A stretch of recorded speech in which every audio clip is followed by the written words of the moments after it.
This is exactly what it looks like. We're putting Little Debbie out of business again, and this time we're making fudge rounds. Oh yes, this isn't the first shot we took at Little Debbie. We did one back in March making those oatmeal cream pies. So why not follow it up with my next favorite thing, or rather used to be my next favorite thing from Little Debbie, and that's the fudge round. Now, if you guys didn't see the video on oatmeal cream pies, don't worry, don't turn away just yet. There'll be a link in the description and a card floating around.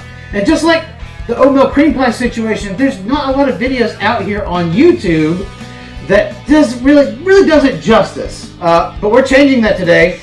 No fake ingredients, no Crisco, no fake stuff. We're going to make the best and biggest fudge rounds you've ever seen. With that being said, we can't finish if we don't start, so let's get started. And we're going to start by crafting our cookies, which begins with 2 cups of all-purpose flour, to which I'm going to add in a half a teaspoon of kosher salt and 1 teaspoon of baking soda, and then we're going to drop in 3/4 of a cup of a good cocoa powder. And then we're going to combine everything together until we see all that white flour disappear and we have a dry mixture that looks a lot like instant hot chocolate. Once that's been achieved, we're going to put that to the side, and in a separate container we have 3 sticks of room temperature softened unsalted butter that we're adding 2 cups of granulated sugar to. And you may have already guessed, we're going to bust out our good friend the hand mixer and start creaming this off. This is the second half of our cookie batter mixture. This is going to keep everything rich and moist while it's cooking. And after a couple minutes, we have achieved a rough buttercream consistency, and as you may have noticed, it's starting to stick to my beaters.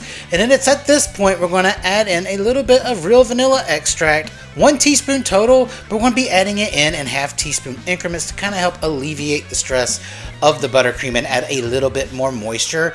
And after a couple minutes of consistent blending, we have a very nice and fluffy buttercream just like this. And at this point, we're going to bring everything together with a rubber spatula to make sure everything's fully incorporated.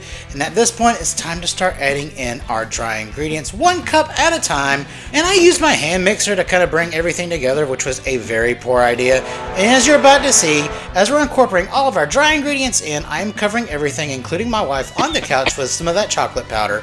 And after that first batch has been fully incorporated, I'm going to use my rubber spatula because, as you can see, there's some unincorporated butter at the bottom of that that's peeking through. We got to make sure all of this is fully combined with that powder. So we're going to repeat the process of adding in our dry, hand mixing everything together and blending with our spatula until we've used all of our ingredients and we have a fully homogeneous cookie batter that looks a lot like this. And it's time to measure out some cookies, and you're going to need one of these ice cream scoops to do so. 1 level ice cream scoop equals 1 cookie, and make sure to press down in the center just like this to keep them from over puffing in the oven. Now unfortunately this did yield me an uneven amount of cookies, but we'll deal with that later. And the cooking instructions for these are exactly the same as the oatmeal cream pies. So we're going to pop these bad boys in a 350-degree oven for about 8 to 10 minutes, and while that's happening, let's focus on our filling, which all begins with 2 sticks of softened room temperature unsalted butter, to which we're going to add a half a teaspoon of kosher salt and a whopping 3 cups of powdered sugar or icing sugar. And the original idea was to beat this up with a clean hand mixer, but alas, this is why you do these kinds of things in the stand mixer. After multiple tries, I can confirm my hand mixer died during the making of the batter. While I was trying to resuscitate my hand mixer, these cookies are ready to come out of the oven, and after 8 minutes, this is what they look like. They should be crispy and set on the outside and still moist and kind of wet in the center. This allows them to become a chewy cookie as they cool. So we're going to transfer all these bad boys onto a baking sheet lined with a cooling rack and then proceed to put in our next batch, cooking for 8 minutes. And while our cookies are baking away, we're going to transfer those filling ingredients into the bowl of a clean stand mixer. And once that's emptied out, we're going to hook up that whisk attachment and let this thing roll on a medium to medium high speed. Don't be like me and be a speed demon with this mixer. A medium speed will do, otherwise you're going to cause a dust storm like you're about to see here. And while that thing is going on for a few rotations, we're going to work down any of that powdered sugar that has been built up on the sides to make sure everything is incorporated. And then we're going to add a few shots of some heavy cream or half and half, either will be fine here. And then this is going to be the start of our buttercream. We don't want to add too much of this and make this thin, but we're looking for something of a light whipped consistency. And once we've gotten it down to a nice whipped buttercream, we're going to go ahead and add in a 1/4 cup of that same cocoa powder that we used in the cookie batter, along with a teaspoon of real vanilla extract. And then we're going to let this spin off for another 45 seconds to a minute. And then just like we did for the batter, we're going to stop real quick and incorporate all of that unworked butter from the bottom of the bowl. Again, just like with the batter, it's super important to make sure every ounce of this butter is incorporated with the rest of the filling ingredients. Then we're going to slap the whisk right back on and let this thing continue going until we see some stiff peaks forming and we have some visible thickness happening. At this point, it's still a bit too thick for me, so we're going to add some small shots of heavy whipping cream, or half and half, until we have a lighter, fluffier, airier buttercream filling. This is a major improvement upon the original recipe in my opinion. The lighter, airier buttercream is a refreshing treat and not so densely heavy and sweet on your palate. So from here, we're going to take our fully finished filling and place it into a nice container and set it aside in the fridge for just a few minutes, because these cookies need to finish cooling down to room temperature. Otherwise, this filling is going to melt. And take a look at that. This is velvety sweet chocolate perfection. And while these cookies are cooling, we're going to go ahead and make the ganache topping for the stripe pattern at the top. This is a 1/2 cup each of semi-sweet chocolate chips and milk, and we're going to gently warm that in the microwave until everything is just melted. Little Debbie stripe pattern at the top is more like a milk chocolate thing, so we're going to do our best with what we have here. And now it's time for assembly, which starts with these beautifully soft and delicious chocolate cookies. Once we got 2 of our bad boys ready to roll, we're going to fill this the exact same way we did our oatmeal cream pies. Roughly measuring out 1.5 tablespoons of that beautiful filling with a melon baller.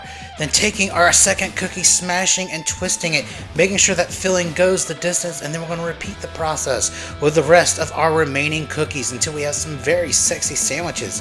And as I may have mentioned earlier, this yielded me an odd amount of cookies, 15 to be exact. So here's what we're going to do. We're going to be making a double-decker fudge round. That's right, a double-decker fudge round.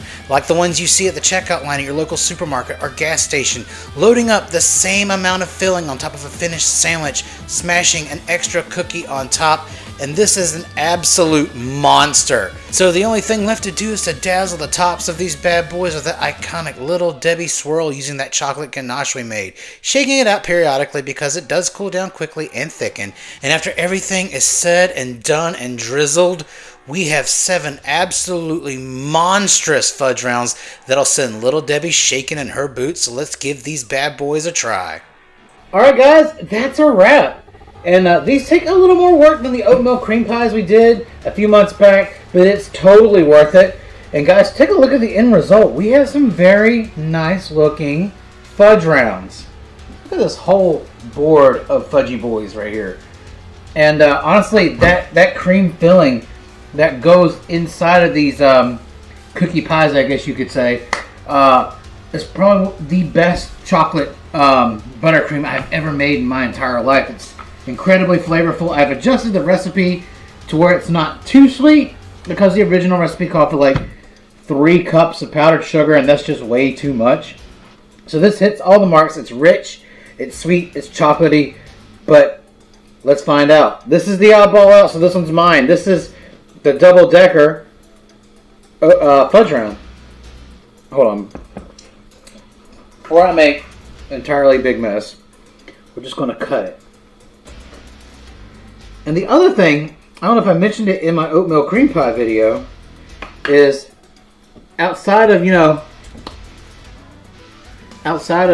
just making it from scratch and making it better, but when you cook your own cookies for this, whether if you're doing this recipe or the oatmeal cream pie recipe, you get more than just that single note chewy texture. You get the crispy edges of the cookie, and then you've got the creamy interior, which is basically elevates the flavor of these guys to notches unknown, because it's not just chewy, sweet, chocolatey.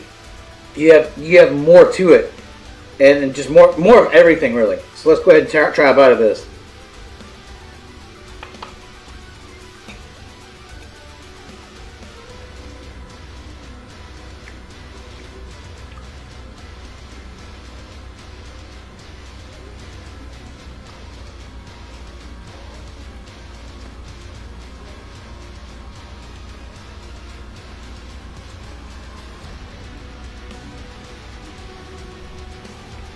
And this, what's great about this is it identically hits the same flavor profiles as the original Little Debbie cake. It has the exact same flavor. The flavor that's in these cookies are a 10 out of 10 match to what you get in the store. And then you've got this creamy, velvety, from scratch chocolate buttercream. They can't even touch this. It's not as cloyingly sweet as what you would get out of the package. You get more flavor, more chocolate. And then the texture, and this kind of helps cut down the sweetness too, because we're using sort of like a semi-sweet chocolate on top.